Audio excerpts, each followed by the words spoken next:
Bismillahirrahmanirrahim. Assalamu alaikum. Welcome to Noor School and College, Mansehra. Dear student, in this lecture we discuss about unit number 2, which name is Sources and Effect of Heat Energy. What? Sources and Effect of Heat Energy. Dear student, in the previous grade you have learnt about the method of heat transfer that are conduction, second one convection, and third one radiation. So let's review about some of these methods. Conduction. Dear student, conduction occur in only in solid. Conduction occur when thermal energy is transferred between two objects that are touching with each other. Convection. Convection occur in liquid and gases. Convection required particle to be free to move about. So it means that convection should be occur in liquid and gases in which the particle can free to move. Third one, radiation. What are radiation? The heat energy transfer from hotter place to colder place with or without having a material medium is called radiation.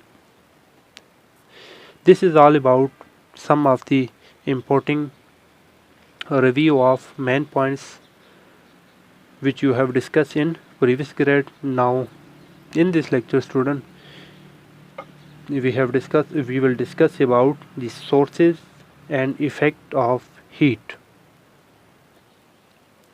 So first of all, what is heat? How we can define heat? Student heat क्या होता है? Heat बच्चों आपके पास energy की एक form है जो हमेशा आपके पास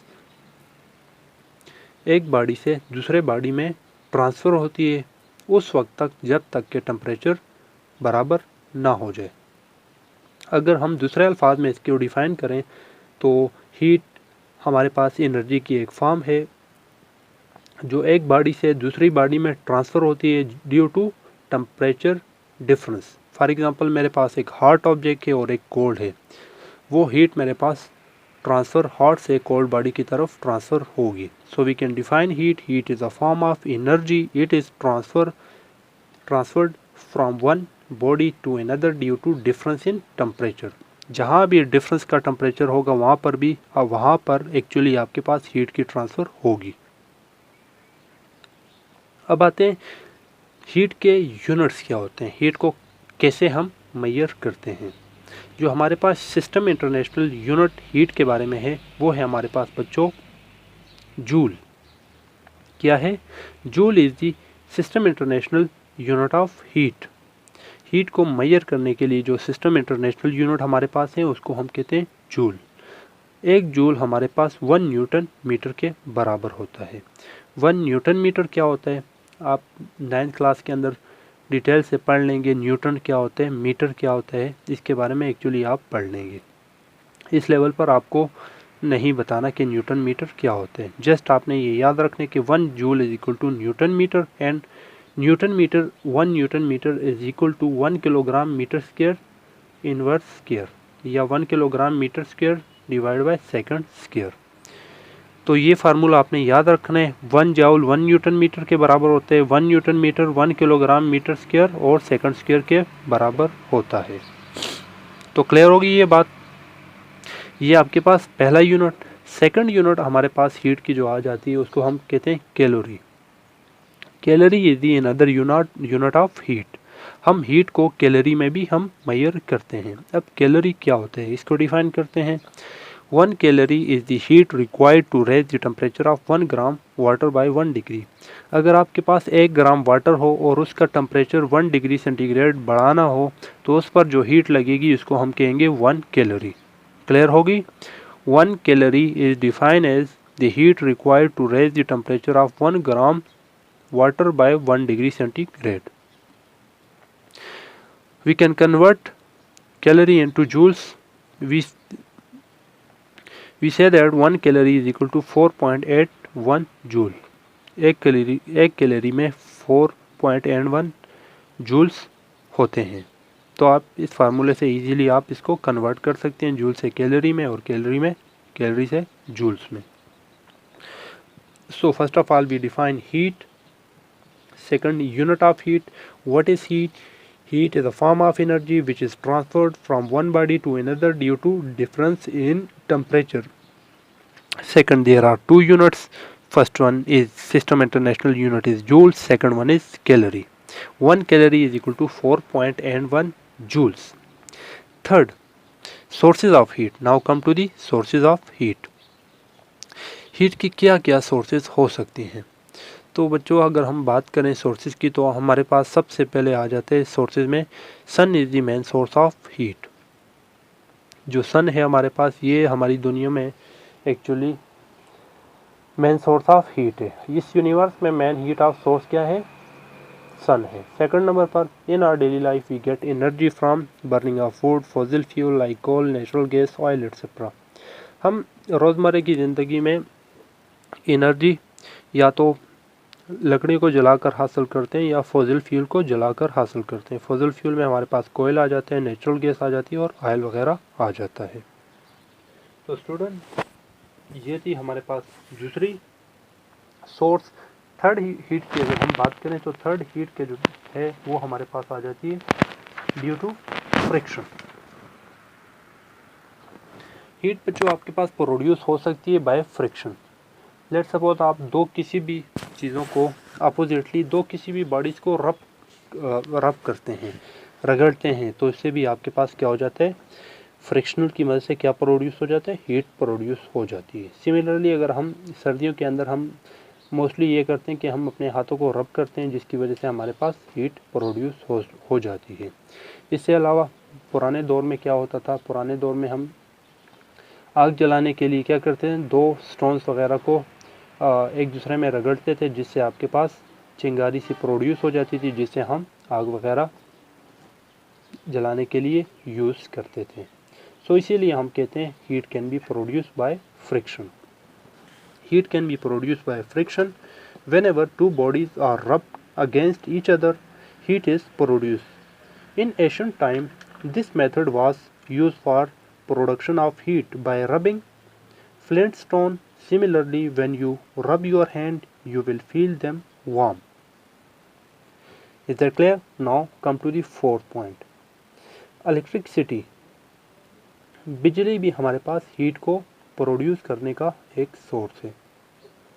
जैसे कि लेट सपोज जहाँ कभी भी किसी भी कंडक्टर या मेटल्स वायर से आपके पास क्या बिजली पास होती है तो वो आप मेटल्स वगैरह आपके पास क्या हो जाते हैं? गर्म हो जाते हैं। तो इसका मतलब इलेक्ट्रिसिटी भी आपके पास क्या प्रोड्यूस करती है?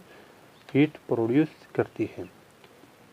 इसके अलावा हम इलेक्ट्रिसिटी की मदद से केमिकल एनर्जी को हीट एंड रेडिएशंस की फॉर्म में जो कन्वर्ट करते हैं, हीटर वगैरह की फॉर्म में हीटर्स में कन्वर्ट कर देते हैं। तो हीटर हमें क्या देता है? रेडिएशन वगैरह देते हैं इसलिए हम कह सकते हैं कि इलेक्ट्रिसिटी भी हमारे पास एक सोर्स ऑफ हीट है। Electricity is also source of heat. Whenever electricity pass through metal wire, it get hot. So it means that electricity is also a source of heat. Fifth point. Heat is also produced by certain chemical reactions. बहुत सारी chemical reaction की मदद से भी heat को produce किया जा सकता है। हमारी बॉडी के अंदर अगर हम रिस्पायरेशन की बात करें, रिस्पायरेशन के अंदर अगर हमारी फूड जो होती है वो उसकी ऑक्सीडेशन होती है जिसकी मदद से हमारे पास कार्बन डाइऑक्साइड प्रोड्यूस होते हैं और साथ में एनर्जी प्रोड्यूस होती है और साथ में हीट वगैरह भी प्रोड्यूस होती है। तो हमारी बॉडी के अंदर बहुत सारी ऐसी केमिकल रिएक्शन होती है जिसके साइड प्रोडक्ट में हमारे पास हीट प्रोड्यूस होती है। इसी के अलावा अगर हम नॉर्मल रिएक्शन की बात करें, चूने को अगर आप पानी के अंदर डालते हैं तो तब भी आपके पास हीट प्रोड्यूस होती है। So we can say that heat is also produced by certain chemical reaction like biochemical reaction in our body produce heat. Similarly, when calcium oxide added in water, heat is also produced. So these are some of the methods which are the sources of heat. Now come to the effect of heat. What are the effect of heat? Student, heat can cause change in state of matter. First one, change in state of matter.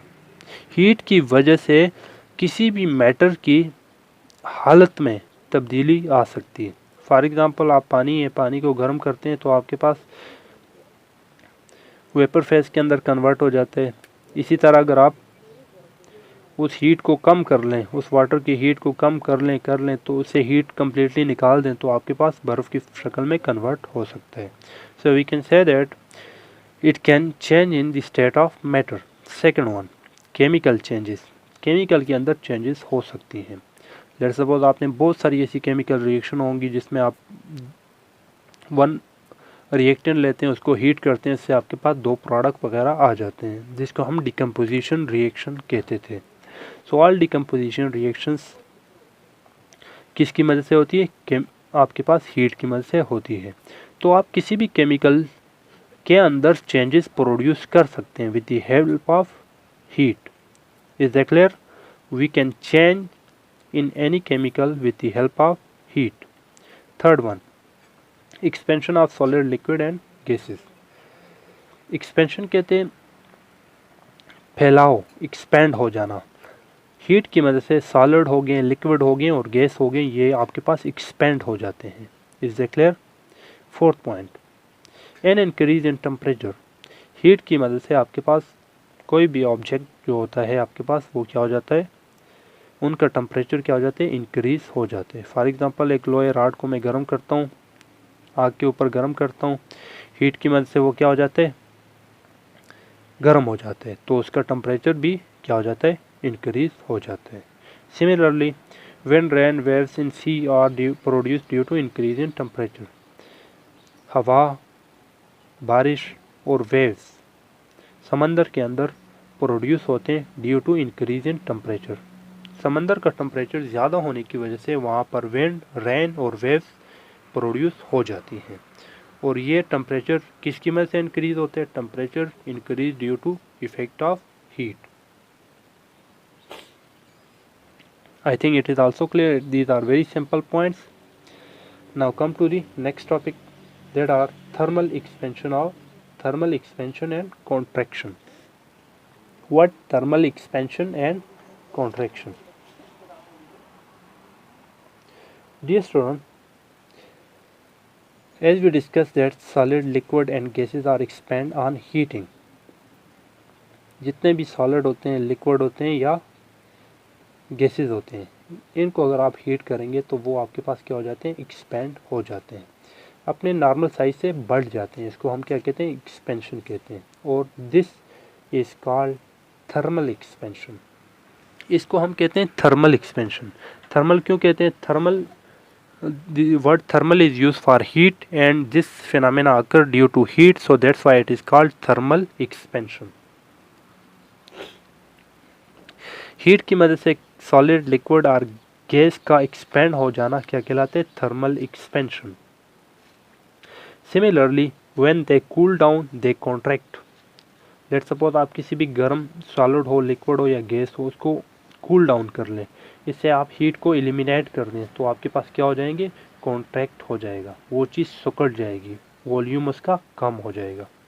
और इस phenomena को हम क्या बोलेंगे? Thermal contraction. ये दो term आपने याद रखने। whenever solid, liquid or gas are expand on heating, the phenomena is called thermal expansion, and whenever the solid, liquid and gas become contract due to the elimination of heat, this phenomena is called as thermal contraction. Is that clear? Now come to the reason of contraction and expansion. बच्चों, हम जान लेते हैं कि ये thermal expansion और ये जो कॉन्ट्रैक्शन है, इसमें एक्चुअली मॉलिक्यूल्स वगैरह का क्या रोल होता है और एक्चुअली ये क्यों एक्सपेंड और कॉन्ट्रैक्ट होते हैं।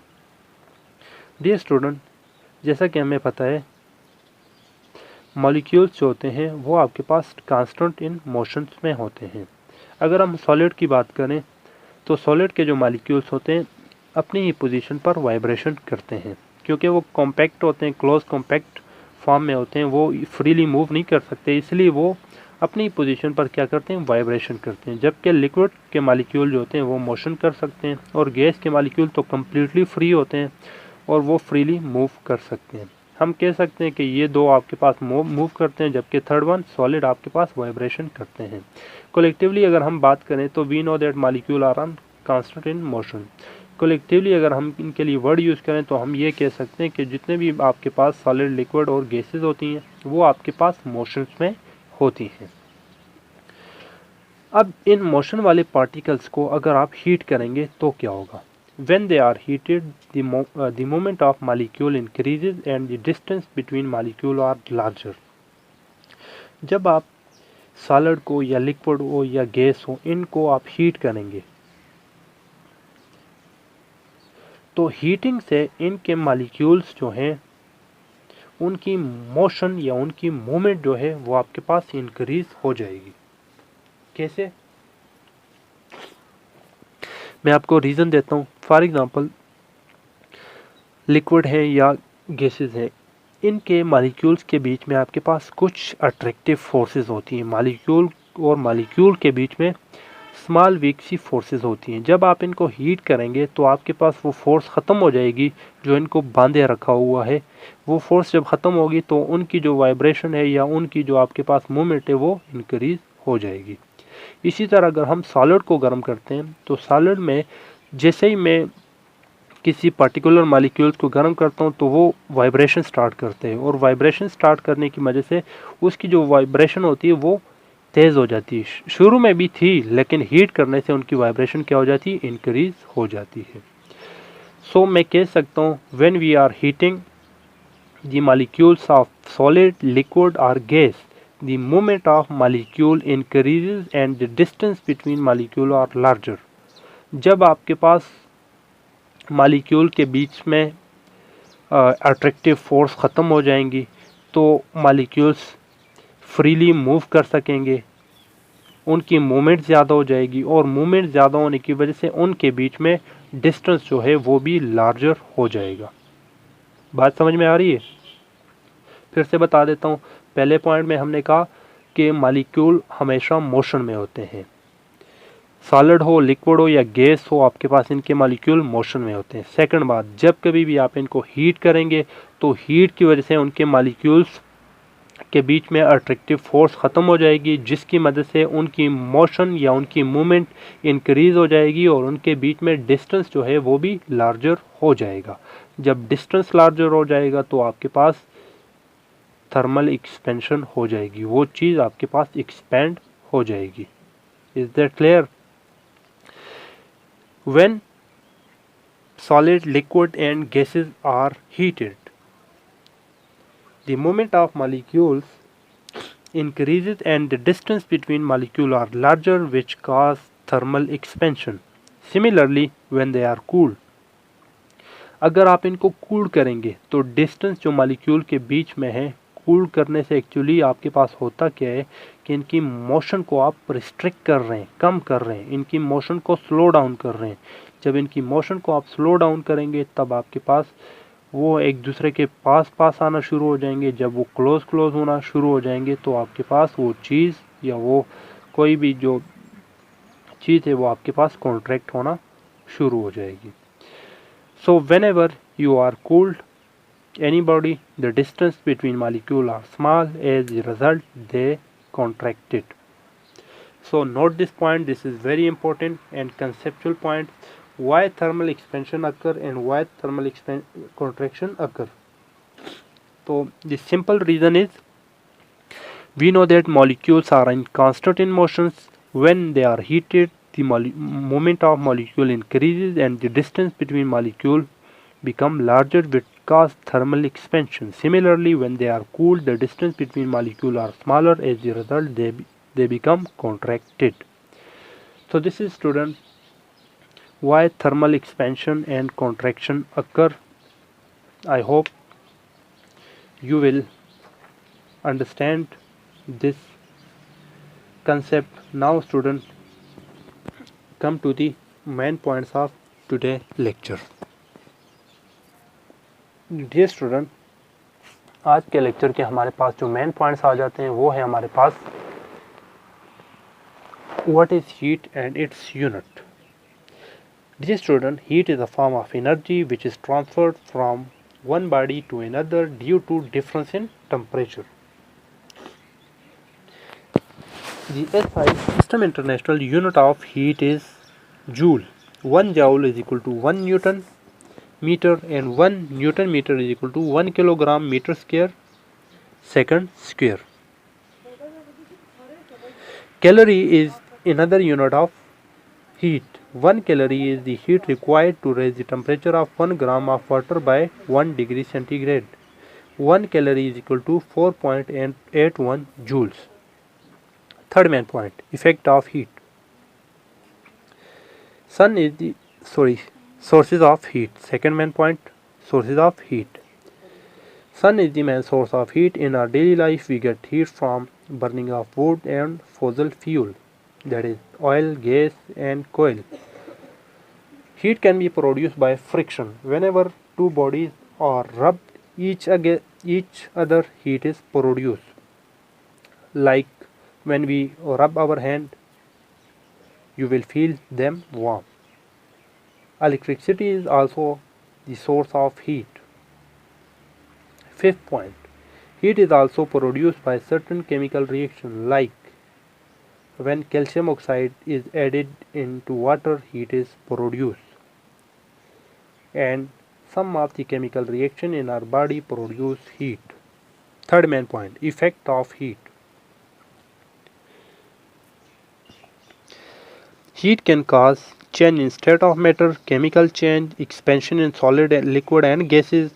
Fourth point, an increase in temperature. Fifth point, rain, wind and waves in sea are produced due to increase in temperature. Fourth main point is thermal expansion and contraction. Solid, liquid and gases are expanded on heating. This is called thermal expansion. Similarly, when we cool down, they contract. This is called thermal contraction. We know that molecules are in constant motion in solid, liquid and gases. When they are heated, the movement of molecule increases and the distance between molecules become larger, which cause thermal expansion. Similarly, when they are cooled down, the movement of molecules become slow, the distance between molecules becomes small. As a result, they are contracted. So students, these are some of the main points of today's lecture. Fifth point इसलिए मैंने skip कर दिए क्योंकि lecture बहुत बड़ा हो गया था. फिफ्थ पॉइंट मैंने आपको नहीं बताया, वो इंशाल्लाह नेक्स्ट पॉइंट में इस टॉपिक को डिस्कस करेंगे. तो student, according to board point of view, you should memorise what is the unit of heat. Unit of heat को आपने मस्ट याद रखने. ब्लैंक्स में भी अक्सर आ सकते हैं कि कैलोरी को डिफाइन कर रहे हैं या 1 कैलोरी को जूल्स में कन्वर्ट कर दें, किसके बराबर होते हैं. तो आपको इसके यूनिट एक्चुअली याद होने चाहिए. And second, fourth point is very very important. Thermal expansion and contraction होता क्या है और ये एक्चुअली होता क्यों है, उसकी जो रीज़न है जो मैंने आपको बताई वो आपने मस्ट याद रखनी है. So this is two important question according to board point of view. Now come to the homework.